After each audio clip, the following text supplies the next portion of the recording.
Thank you so much. Thank you, David. Thank you, Makerspace. This is really a beautiful space. And thank you, John Maeda. I actually didn't realize that was going to be the theme. And that's especially flattering. That's super cool that's how John thinks of me. And so my talk is quite different from the talk that I imagined I was going to give. In fact, when David asked me in a panic, what's your talk going to be about? Send me a blurb. I am gonna touch on augmented reality, but it's going to be a little bit different. So bear with me, and hopefully we'll have some stuff worth your time. So I actually don't really need to give much of my background because I think David already did it. But I could say a little bit about my history and my training. My mother is a Jewish girl from Baltimore, and my father is Catalan. I grew up in Mexico City. I moved to the U.S. In time to not have a Mexican accent exactly, but have something else, I suppose. And I thought when I was 6 years old that I wanted to become a theoretical physicist. That was my dream, and that was pretty much the dream right up through university. I studied physics. Afterwards, in grad school, I studied applied math. At some point, I realized that I also, starting at 6 years old, I'd been hacking around a lot with computers, and I didn't really think that was a serious part of my life, but at some point, it occurred to me that maybe I should actually start doing the things that really gave me joy, and that's how I've ended up doing the kinds of things that I have. So after my wife and I moved out here to Seattle for her faculty job at the UW, this was about I guess 8 years ago now. So she's also a physicist. I founded a little company called Sea Dragon, and Microsoft acquired us in 2006. And the whole Sea Dragon and photosynth adventure followed all of that. And there's a lot of stuff online about it, so I'm not going to talk about photosynth at all. In the beginning, the part of Microsoft that acquired us was called Live Labs. And the idea behind Live Labs was that it sat halfway between the product groups, which are Windows and Office and all of those exciting things, and Microsoft Research, which is genuinely exciting, actually. A lot of really interesting things happen at Microsoft Research. It's like an academic department in computer science, but big and well-funded. And there are a lot of, actually, all computer science departments these days are well-funded. It's unlike a lot of other kinds of academic departments.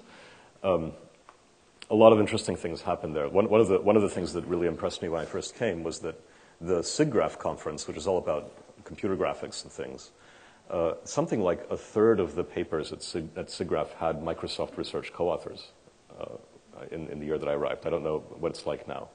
But it really is the last of the great industrial research labs, post the fall of Bell Labs and all of these sorts of things. And long may it live. I hope, it's really, there's very interesting stuff going on. When I think about what Microsoft has done in the world, there's some really impressive achievements. And one of them is put the PC in every home, which is an incredible achievement. Another is the Gates Foundation. And I would say the third is Microsoft Research. So I don't really count Windows and Office among the great achievements. I think those are the three. Anyway, so of course, without Windows and Office, there would be no Gates Foundation. There would be no Microsoft Research. But anyway, sometimes to make an omelet. Anyway, okay. So after being at Live Labs for a couple of years, I moved to the Online Services Division, to OSD, which is in the main mothership part of Microsoft. And this was a pretty scary move because it's not just that I still don't consider myself anything like a computer scientist. I've never taken a course in computer science. But also I've never considered myself to have anything like a career. When you're in a thing called labs, that feels, a little cooler. But when you're actually like an executive in online services division at Microsoft, this doesn't sound like me, And so it was very worrisome. But the reason that I did it was because I realized that in order to really have a big effect and take some of these really interesting kinds of ideas that my team and I had been playing with and make them really happen in the world, not in just a kind of small and experimental way, but to really have a big effect. One needs to get much closer to the people who are actually putting things out into the world at scale, and where the budgets are, and where things are not at risk of being marginalized, and where you can affect the strategy of large groups of people, and so on. And so far, it's been working pretty well. I mean, you work in an organization with thousands of people. It's like the Titanic. It turns very slowly, and so on. But on the other hand, the force with which the thing can move when it gets going in the right direction is formidable. And so my mission now is to try and do interesting things with that massive ship. Anyway, enough about that. So I'm going to show you 3 things from my quote unquote portfolio. This is like me styling myself an interaction designer or something, which it was very funny because we did a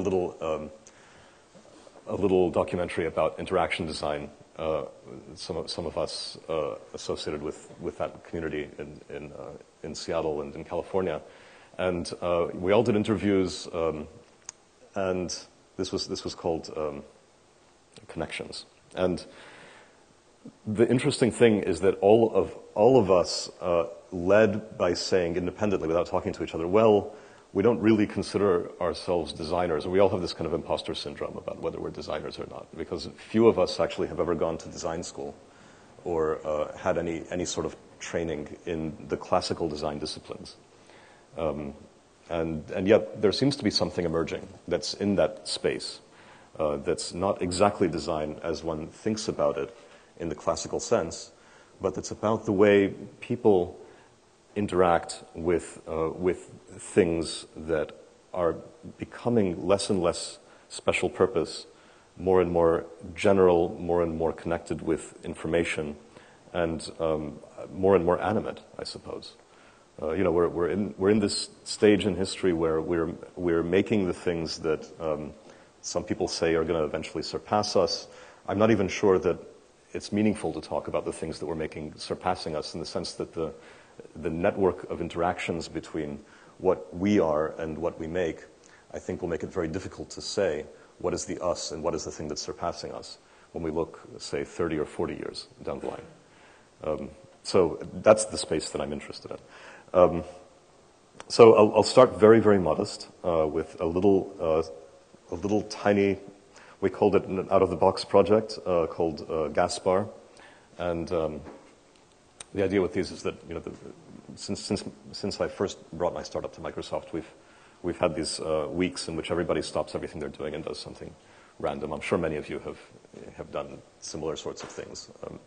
And if those of you who work in startups or in studios, it's a very useful practice to have the whole team break, take a week, and go crazy with something. They can people form ad hoc groups and work on projects. The only rule is that there's no rule, and that nobody's telling you what to do, and nobody's keeping tabs on it, and it doesn't have to accrue to anything in particular.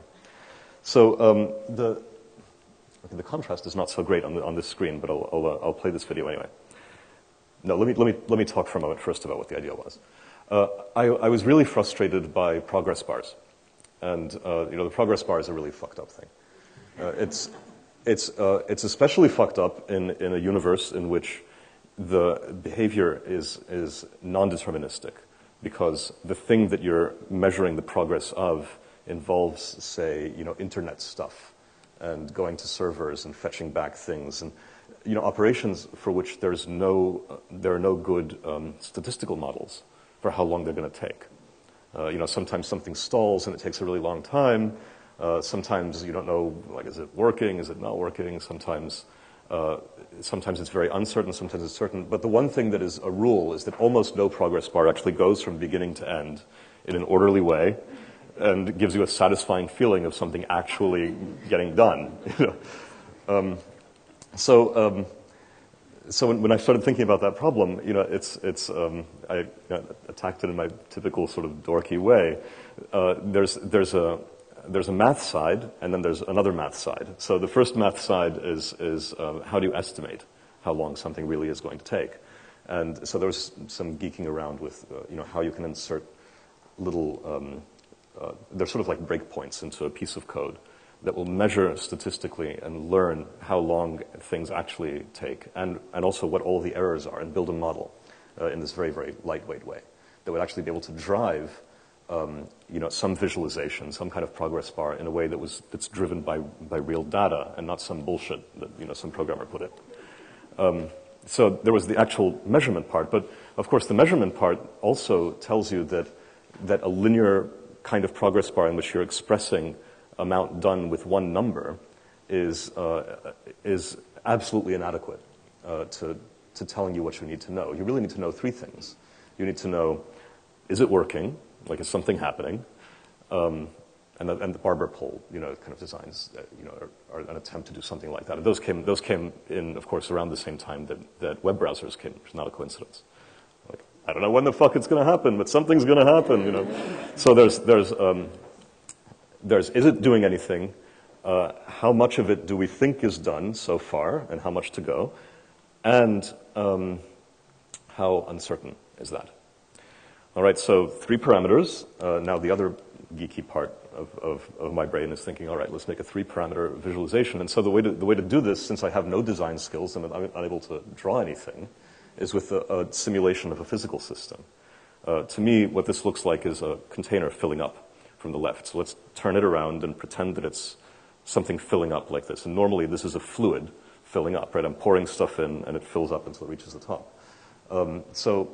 Well, if you want to have a transition between filled and not filled that's rough, then you want to make a physical system that has a gas phase and a fluid phase. And so a very simple way of thinking about how to do that is, imagine that it's a grid of cells, and all the cells are either on or off. And at any given moment in time, there's a probability P that a cell will go from empty to full. So that's creation. There's a probability Q that a cell will go from full to empty. That's annihilation. And there's gravity. So there's a probability G that a full cell will drop one cell down if there's nothing below it, and a probability of 1 minus 1/3 of G that it'll move left, right, or up. Okay, so that's very simple. It's 3 numbers. P. Well, no, it is. It really is. It's a grid. Everything is empty or full, and there's P, Q, and G, right? And it turns out there's a physics that you work out the physics, and those 3 parameters can relate to amount done, uncertainty, and amount of activity, amount of boil. And when you do that, you end up with a progress bar that looks like this. So I'm just running it through its paces. I'm emptying it, filling it, changing its uncertainty back and forth, and so on. I hope this is actually visible. All right, so that's lots of uncertainty, lots of boil. That's the uncertainty collapsing. And you see it looks kind of like Prosecco or something, with bubbles rising. And all that physics just arises from those very simple rules. So if you make the gravity very high, then this turns into an ordinary progress bar. If you make the gravity very low, then it turns into something where the uncertainty is maxed out. And it's a little more beautiful on my screen than it is on the projector, but it's just this physics that results in a rendering of a physical system. This is the kind of thing that you can't. It's alive, right? You can't draw this as an asset, right? There's no design asset here. It's just math. It's just a system, and that's the kind of. And there it is, finishing up. All right, so that's the kind of design that I have the skills to actually do myself, as opposed to ordering around a bunch of people who are better than I am at drawing and telling them to do. Which I'm now fortunate enough to have like, really talented teams that actually do that. So here's project number 2, and this is edging a little bit closer to the promised augmented reality-ish type stuff. This is the prototype that I made with some help from some very talented computer vision people in Graz, Austria. That was the prototype for StreetSide, which is similar to Street View, although when we made it, it was quite a lot more visually interesting than Street View was, because Street View was really all about Street View is Google's thing, StreetSide is Microsoft's thing. But so what Street View did was to just think about panoramas on the street and a kind of fake transition between panoramas. If you move from one panorama to another. So the rotating around was satisfying. The walking was not satisfying. Moving from one panorama to the other was not satisfying. And it gave you the sense of being just stuck in a picture, as opposed to actually being in a 3D space. So we did something that was much more technologically sophisticated, although we didn't have the billions of dollars that Google has spent driving all the roads in the world. But we did a lot more 3D modeling based on those images of the environment that the car was driving through.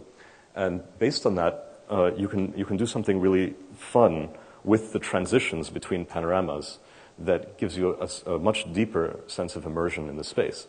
So this was the prototype. All right, so we're now rotating around inside one panorama, and you notice there's that yellow pancake as well. So and there's moving from one panorama to another. It feels almost cinematic, right? Almost like being in a video game, so that you have that sense of immersion. Of course, if you look, you see all kinds of artifacts because it's not really like a game level. We haven't really modeled everything geometrically in the scene. So even those long-range motions actually look pretty good. In fact, the long-range motion gives you something sort of like a motion blur that's really quite elegant. And a nice side benefit is that some of these surfaces are modeled. They're modeled enough that you can do something like augmented reality in this environment too. You can even do these transitions up to aerial views. And so the version of StreetSide that we put up on the web was not quite this nice, but it used this concept. And the concept is pretty simple. This is how it works. There's a very, very simple geometry. We called it Potemkin village geometry that you extract from a photosynth-like process by looking at the bubbles at the individual panoramas and doing a reconstruction of the 3D surfaces. You don't worry about reconstructing all the pedestrians and all the dogs and all the fire hydrants and so on. You just think Potemkin village, right? So very few polygons, and so this is the canyon that we drove down, the urban canyon that we drove down, right? And here's what that urban canyon looks like. If you take one panorama, and this was before we even had complete panorama. It was a very preliminary version of this thing, so we didn't have the top and the bottom. But that's the panorama, one panorama on a cube. Okay, so the panorama is projected onto a cube, but imagine that the cube is transparent or translucent, and there's a lamp in the middle of it, and that lamp is shining light through the cube and onto that simplified geometry, onto that urban canyon. So we pick up the color twice, right? Once on the surface of the cube, and once on the street. And you see that the people are folded in half because they're basically shadowed, right? They're projected down onto the urban canyon. So if we look at this from above, that's what it looks like, right? So the cube is right here. You can see it from its sort of hexagonal footprint. Of course, this is driving on a car, so the car is hiding the road right there. And here it is as we just shine light through one cube after another.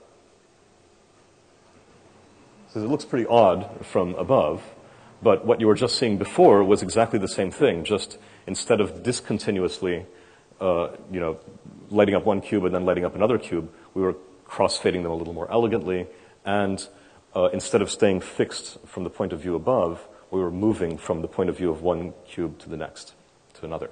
And so the continuous movement along that path, together with the projection onto the simplified geometry, is actually a little bit like the way MPEG compresses movies, in a way.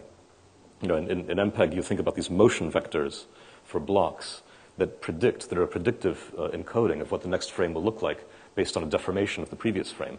And this, in a way, is saying the prediction of what things will look like when I move to my destination is the previous image deformed onto that geometry as I move. And so it's a kind of super MPEG-like, which also means that it's very efficient. So this satisfies all sorts of very nice design points. It actually lowers the amount of bandwidth that you need in order to send this immersive experience down the wire. So it's more efficient than just cross-fading from one panorama to another, because the geometry itself is just a few bytes. It's really, really small. And it gives you this sense of immersion and of presence in the space. And it, again, requires no design chops. So that's this, again, I was really happy with this thing. And we'll be doing a lot more, in fact, with this. This is more is coming in this space. Now, third project, which will seem completely unrelated to the previous two, and maybe is or maybe isn't, is something that we just released less than a week ago. And it's called OnX, on open curly brace X curly brace, and we did it that way because it's targeted toward geeks and makers, which is, just saying. And so some of you may have seen this thing, although probably not too many yet, because it's still very, very new. It launched out of my group in Israel, out of the Israel Development Lab. So one of the really fun things about my particular group now, which is called Next Generation Experiences and Technologies, is that we have a number of remote locations. And in fact, most of my team is not physically here in Seattle. There's a group in San Francisco. There's a group in Belgrade, which is extremely strong. There's a group in Tel Aviv. And in fact, there's now a group in Ramallah as well that we've been spinning up and that is doing excellent work. This is a model that I really enjoy, not just because I enjoy traveling, but because the kinds of talent and the kinds of sensibility and the kinds of thinking that you can get from people in these places is very different from what you get here. And frankly, also because they're a little less entitled and they work harder and they're more hardcore. And especially in Israel and in the former Eastern Bloc countries, these guys have like math Olympiad winners and they just kick ass. This is just a bunch. Here it's just a bunch of. Anyway, I'll stop with that. The U.S. has good people too. All right, so I'll use the ghetto audio system again. This is the launch trailer for OnX that the Israel team made.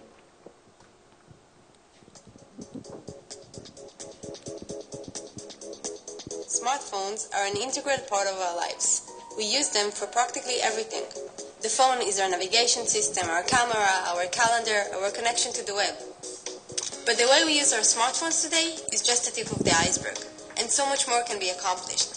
Now, with OnX, we've opened a whole new range of possibilities. There is so much more that we can do. OnX is an Android application and a website. Once you install the application on your phone, you can visit our website and remotely program your phone to perform actions and react to events happening in your day-to-day life. For example, I can program my phone so that whenever I leave work, it would automatically send a text message to my boyfriend saying I'm on my way.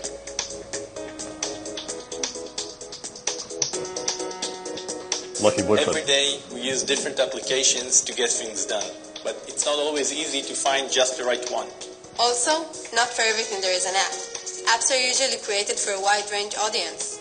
With OnX, you create a set of personalized rules. You program your phone to answer your specific needs.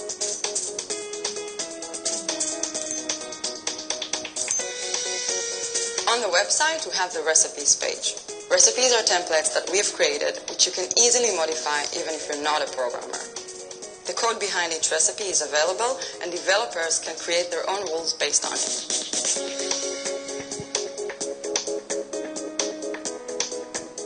We created a set of JavaScript APIs which exposes the phone capabilities. On our website, you can find a complete list of the APIs along with a set of examples. One of the most useful APIs that we offer is called Mode of Transport.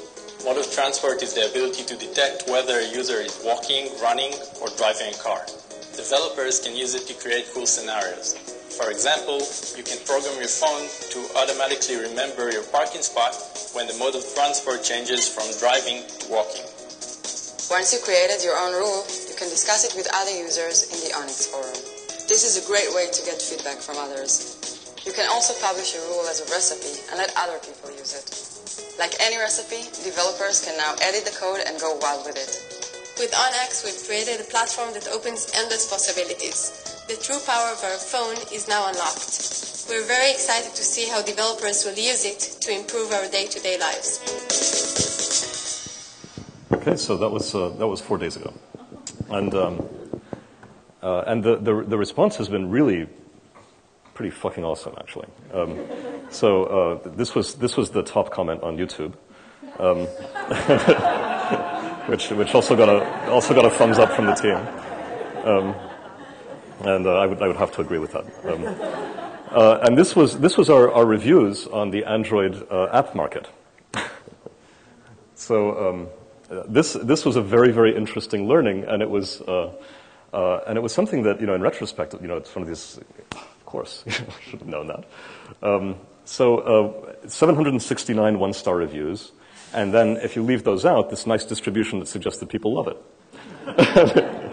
and the first review on the website that I just clipped out this morning as I was preparing my talk at 8:20 summarizes what went on with the reviews. Everything is great so far, except the need to log in with Facebook. I'm fine to log in with my Windows Live ID, even, but Android users saying this. But Facebook, really? Although everybody uses Facebook, nobody trusts it, and I'm not going to give it a single star just because of that. Everybody else who gave it a single star gave it a single star because of that. It definitely deserves more than that. Login with Facebook glitch surely doesn't make the app worth 1 star. Well, obviously the team is hard at work on fixing this bug. But yeah, this is what all the 1-star ratings look like. Don't have our want book face from Gus Gorilla. FB rec is bad. Installed, realized it needed a Facebook login. Uninstalled, get with the program MS. This is I because I have my my head stuck up, well, not stuck up my ass, but because I spend so much time in the lab or whatever, and geeking out with my guys, I think my finger is not always as well on the pulse of things as it ought to be.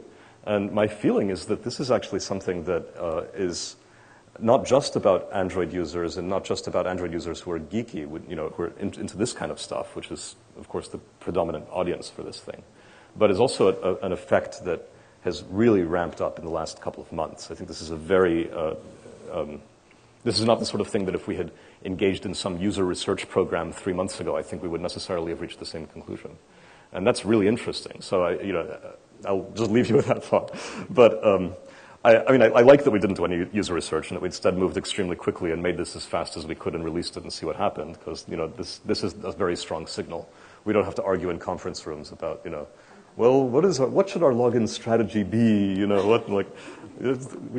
We get told by real people, and this is definitely the way things are made and ship nowadays. And I love that model, where you don't have to test anything yourself because you just use everybody as guinea pigs.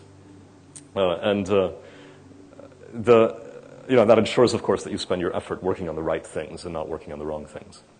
In spite of those reviews, the number of users and the number of people hacking with this thing in the first 4 days has completely blown through all of our expectations. It's done extremely well, all haters aside.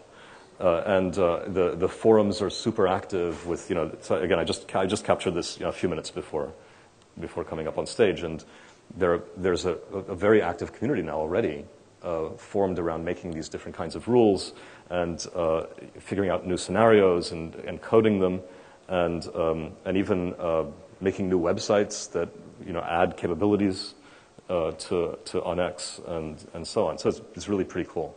This guy on the 3rd day did some home automation thing with Onyx. This is very typical maker-ish kind of stuff.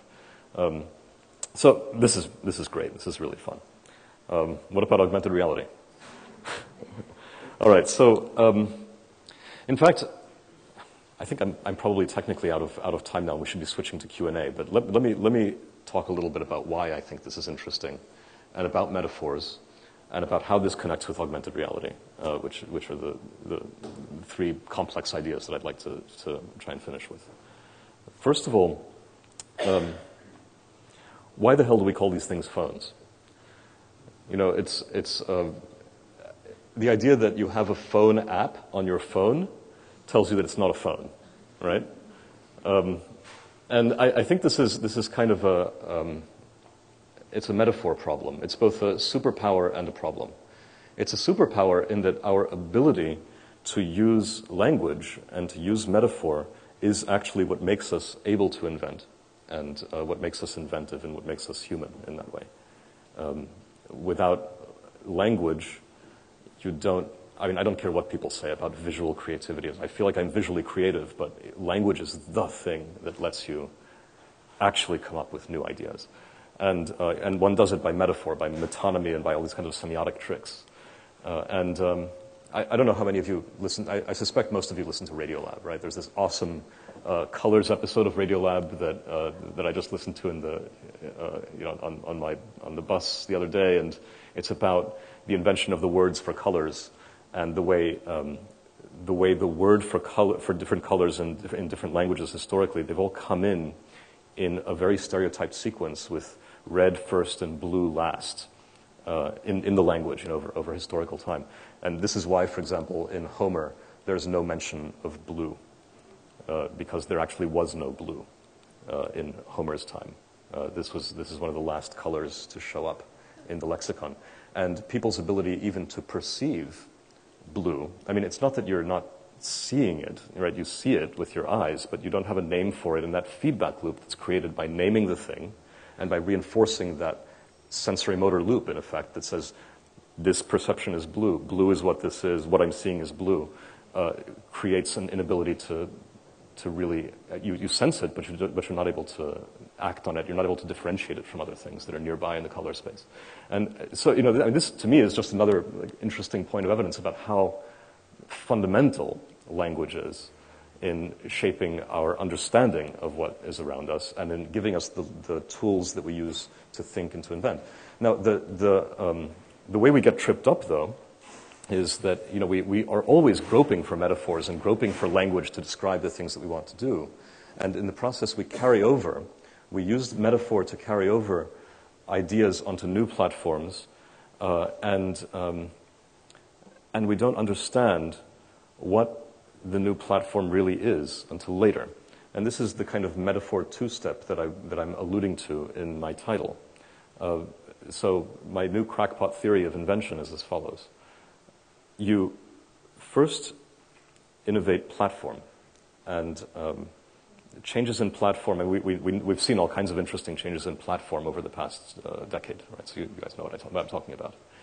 And you kind of translate a bunch of your existing language onto the new platform, just in a very literal-minded way. And then it relaxes into its natural shape. And in that sense, the platform invents us just as much as we invent the platform. I'll give you a very simple example. Do you remember when you first were able to play CDs on a computer? Right, so there were a series of apps that came out, applications, they weren't called apps then, for playing music CDs in a computer. It required all these crappy device drivers and things. And all of those applications, all of that first generation of applications, looked like these brushed chrome, segmented LED display to show the time kind of things. Right? None of them looked like just, Windows with Helvetica, font, whatever. They all were mimicking, even going to great lengths and, making the windowing system do unnatural acts in order to mimic the look of consumer electronics, because it's playing a fucking CD, right? So a thing that plays a CD is a CD player, so it has to look like a CD player. And it's only when that sort of relaxes into its natural shape that the artificiality of that goes away, and you start to see timings, timing displays that are rendered using proper fonts, for example, and the brushed steel and all these things go away. And so where was the invention? Like, what happened there? It's not like somebody when you start to really examine, who invented what here, what happened, the whole creative process dissolves in a way into nothing but a platform change, the translation of a metaphor in a kind of very unexamined way, and then a sort of relaxation into a lower energy state of the entire system that isn't attributable to any person, really. It's just the system shaping the thing. Or I think another very powerful example of this comes from the word book, which is going to mean something different in 5 years than it meant 5 years ago. Completely different, right? So I'm sure many of you have heard about the Amazon Orwell fiasco, but for those of you who haven't, this happened a while ago now. I think it was 2008, maybe 2009. So Amazon has a self-serve system on Kindle for publishing books. Book publishers can go and publish their own books on Kindle. And somebody had put Animal Farm in 1984 on the Kindle system without properly securing the rights. And a bunch of people bought it. And then Amazon was like, whoops, rights weren't secured, and pulled it from Kindle. But what pulling it from Kindle means is not like what a bookshop does when they pull a title, which is to go to the shelves where they have stuff for sale and pull out the copies. They pulled it from the system, meaning that if you're reading 1984 right now on your Kindle, then it disappears, right? And the sense of violation, like of being raped, in your own home by having a book that you have bought and are reading in your bed disappear, like a company that sold you the book has come into your home and pulled the book out, is horrifying, right?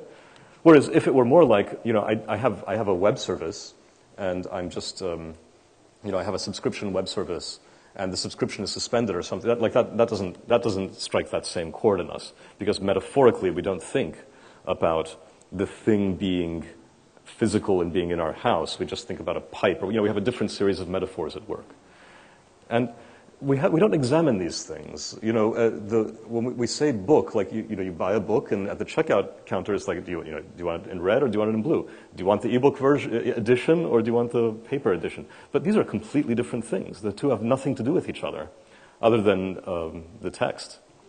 They're completely different. This book is not a thing. You're not buying it. You're leasing a subscription to a web service with some DRM stuff. It's not. It might look like pages when you flip them around, but that's just like the LED thing again, right? It's not a real book. You haven't really bought it, and you're not really reading.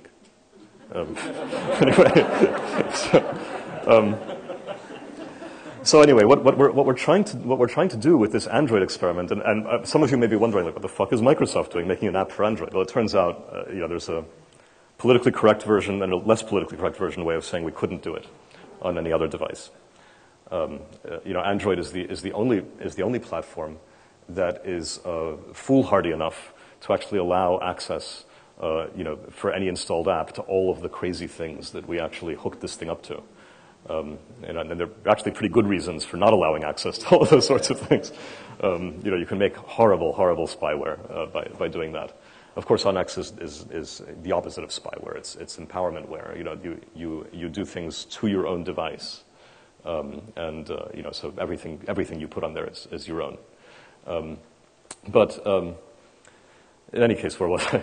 So the point is that, because we still think about it as a phone and as a fixed function machine, rather than as what it is, which is a computer so much more powerful and interesting than these, with so many sensors and radios and wonderful capabilities, that we accept limits on the way that thing behaves that we would never accept if we were thinking about it properly as a computer. We might know intellectually that it's a computer, but we haven't actually grasped that that's what it is, that it's a computer that has telephony capabilities.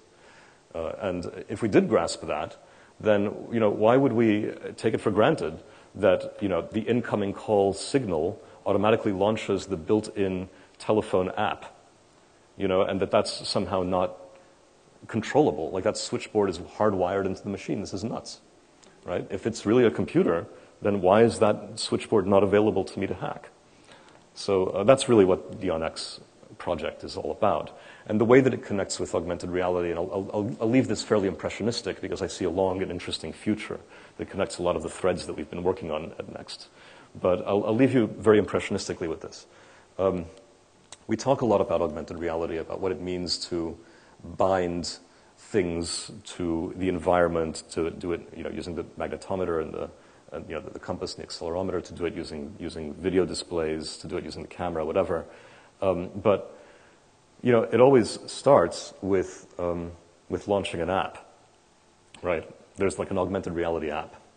Well, in what world is there going to be an augmented reality app? Right? This is a retarded idea. Augmented reality there isn't an app for that. Right? Apps only work for experiences that are bound to the old paradigm in which I have a desktop and I double click, on an icon to start up an experience. If that experience is starting up based on something in the environment or based on some situation, then it's not an app.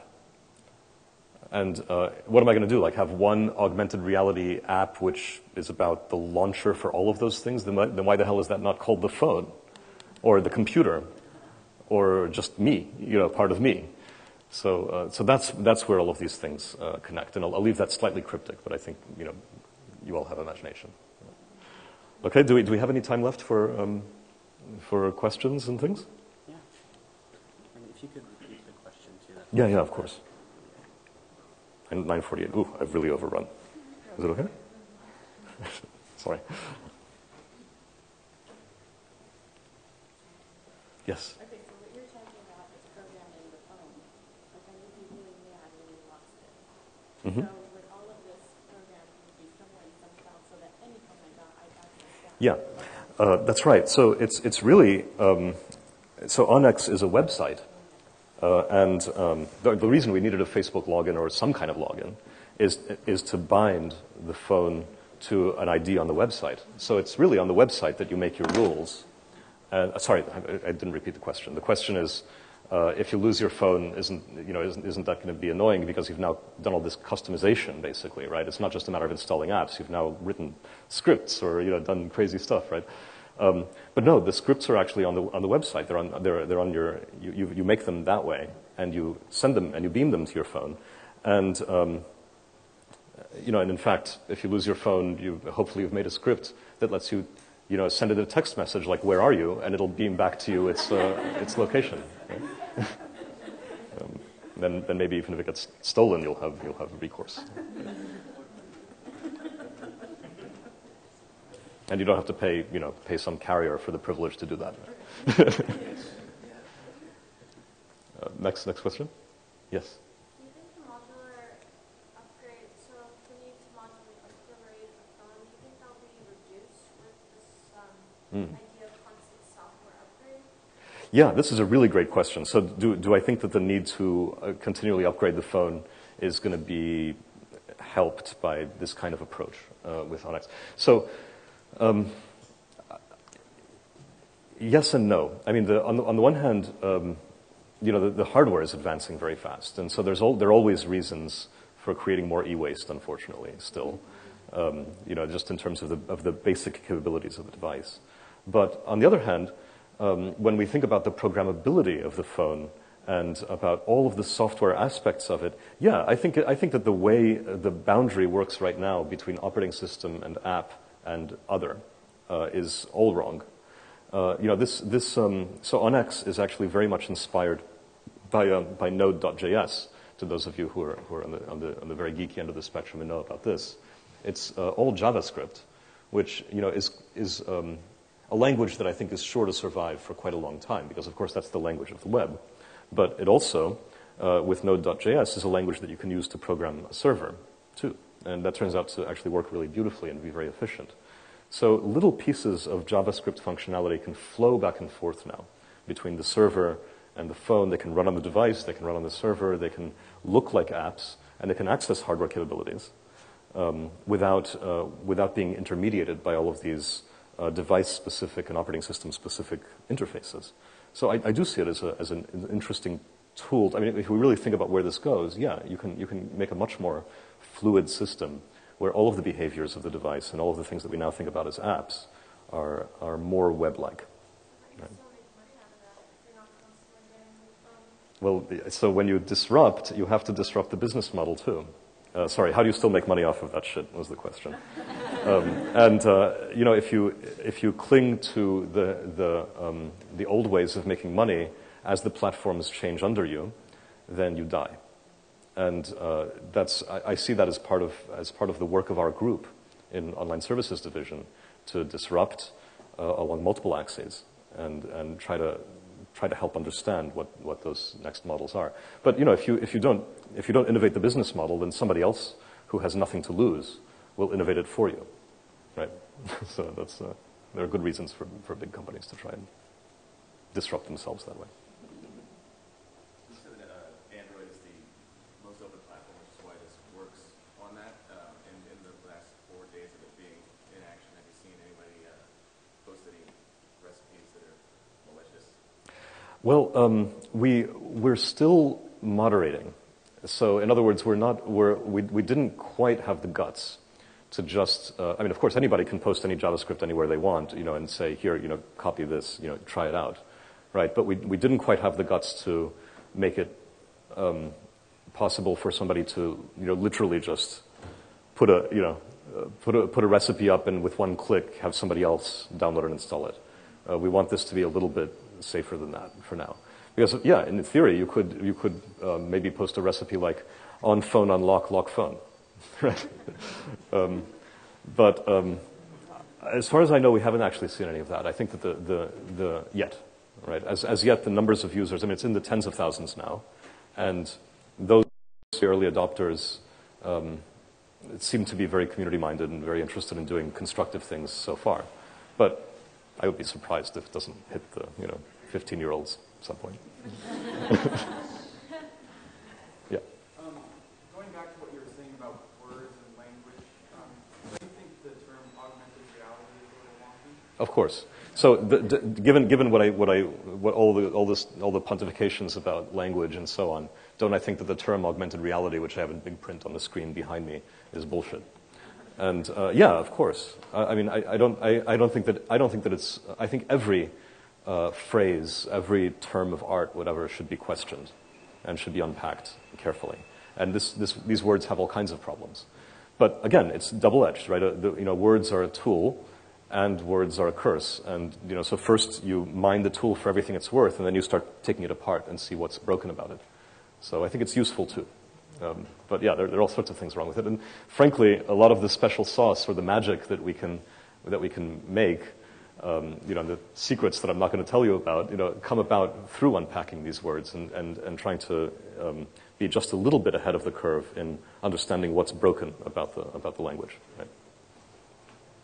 Just on language as well, do you have any ideas about a better word to call a mobile phone? Yes, so on language, do I have any better words to describe what a mobile phone is? So, this is not my strength. I'm very, very good at poking the holes in things, but I'm not very good at inventing new words for things that, as on X perhaps proves. No, I don't know what to call a mobile phone. I think that there will come a time when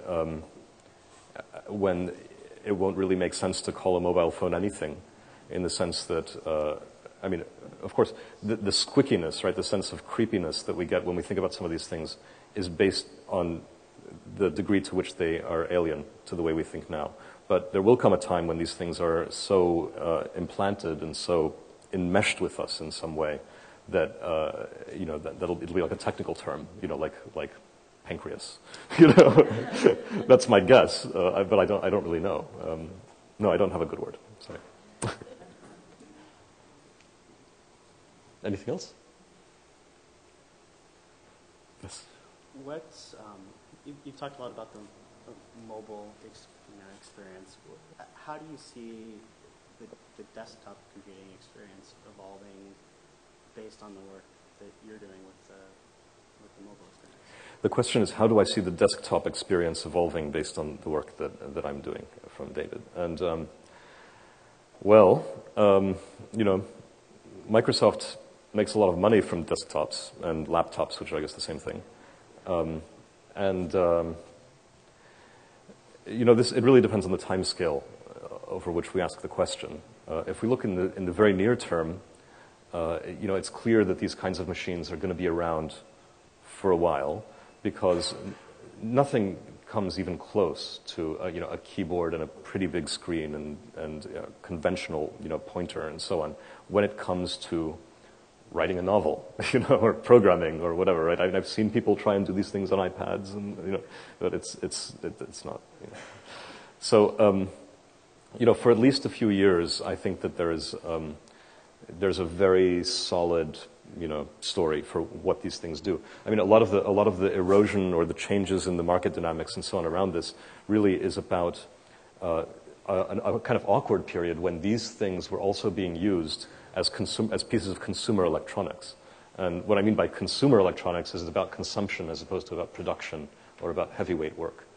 And if it's just about consumption, if it's just about reading or looking, then of course this is a terrible form factor, and it's not the right use of power management, and it's not the right peripherals, and it doesn't have the right sensors and so on. So in that sense, from a consumer electronics point of view, this space is changing very fast. And the fact that we even still see these things as consumer electronics, I think, is already is hysteresis. This is just like a historical artifact already. But at the same time, I mean, predictions of the demise of this, I think, are also premature, in the sense that it's a very shallow view to say all we are consumers. This is ridiculous. Right? We're also producers and makers and doers. And as I said, I don't think that these things have any parallel in human history as instruments of production. And it'll be a while before next generation platforms surpass this as instruments of production. So I guess that's my prognosis. When you are looking for the language to use beyond mobile phones, you mentioned pancreas. At what point do our brains change enough where we become completely dependent on whatever this device is? So yeah, the question is, at what point do our brains change so much that we become completely dependent on these things? Of course, they already have. I mean, everything about us has become completely dependent on our technologies, and our teeth are dependent on using fire to cook, and our lack of body hair is dependent on our clothing, and so on and so forth. I mean, I think it's too late. It's too late to put the genie back in the bottle.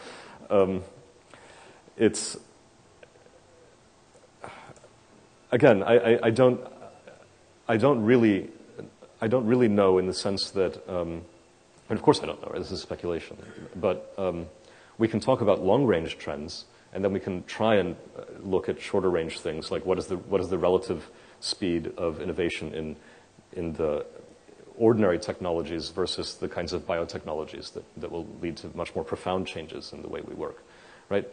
I mean, some things are hacks. If you look at these kind of Japanese, machine, human-machine interface, weird things with creepy stuff going in and out of your skin, and so on. I mean, those are not only creepy, they're hackish, right? And they don't look serviceable. That doesn't look very solid, right? Do you really want to be snagged on stuff like this? That's not the future, right? I mean, the future looks and feels natural in the ways that mature things that we rely on look and feel natural.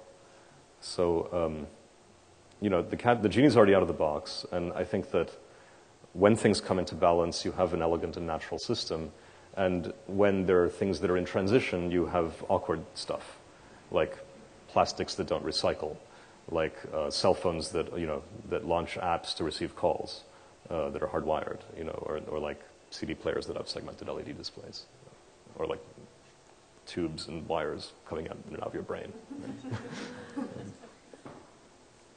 Okay, do we have time for one more? Or are we one more?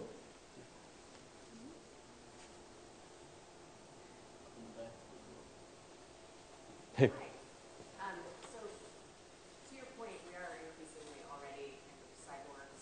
Mm-hmm. Outsourcing to these devices, and with the disappearing interface and basically working at the kind of cutting edge of how that is taking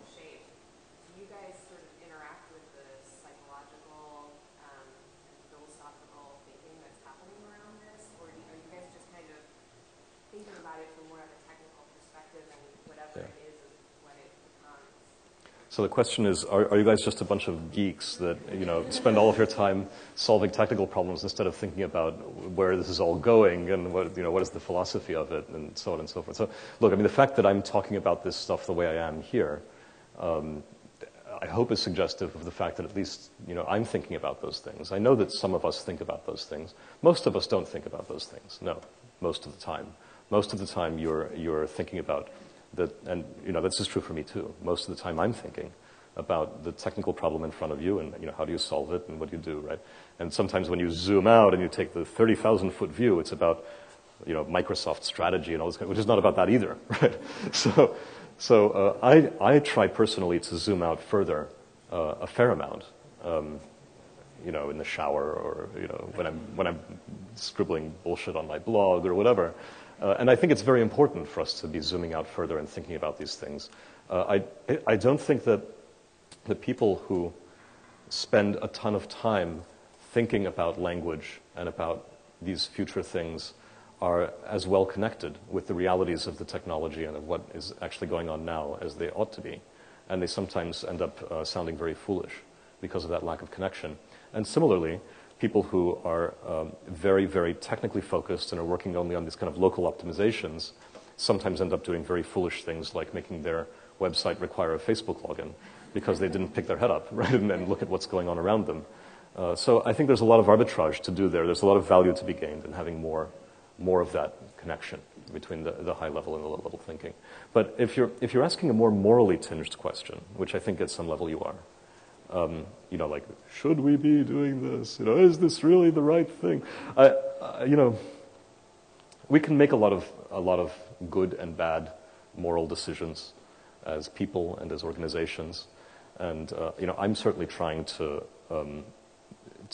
cause us to make good moral decisions about the way we think about private data and the way we think about interfaces and the way we think about openness and so on, right? So we can all do these good things, and